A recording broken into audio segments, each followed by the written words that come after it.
Existe-t-il les ennemis de la présence de Dieu? Oui. Le premier ennemi de la présence de Dieu, c'est la chair. Vous allez remarquer, pendant le culte, les gens dorment. Quand on dit Amen, ils ne dorment plus. Ben, c'est peut-être parce que la prédication, elle est saoulante et puis voilà. Non, les mêmes personnes ne parlent pas. Quand on dit prions, même pour leurs problèmes, c'est pas parler. Mais quand on dit Amen, il peut demander à quelqu'un, viens, aide-moi, aide-moi. Certains temps, quand je vais vers Delvaux, il y a des jeunes qui me demandent tout le temps l'argent. Et puis je dis, mais si ces jeunes priaient comme ils me demandent l'argent, leur vie allait changer.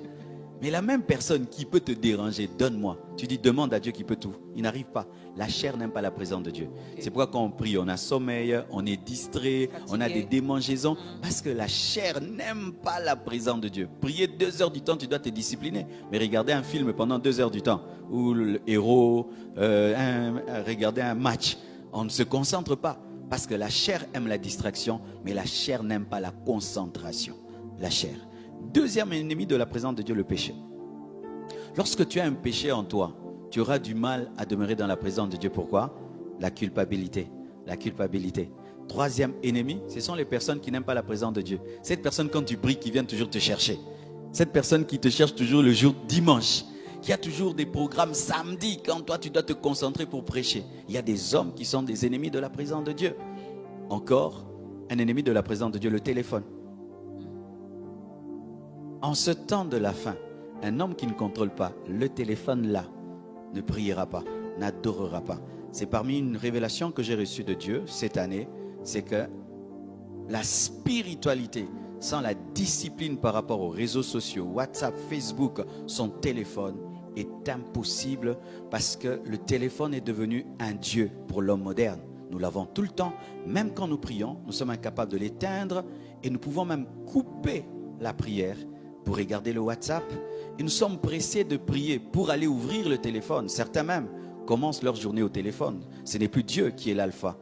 Samsung est devenu l'alpha et l'oméga. Nous commençons nos journées au téléphone et nous les finissons au téléphone. Et Dieu n'est plus alpha et oméga. Et ce sont des idoles. Ça, c'est vraiment un grand ennemi. La chair, le péché, le téléphone, l'entourage. Ton ami là qui vient te chercher toujours les jours du culte et aux heures des cultes. C'est un ennemi de la présence de Dieu. Dans sa présence, nous pouvons aussi pleurer. Oui.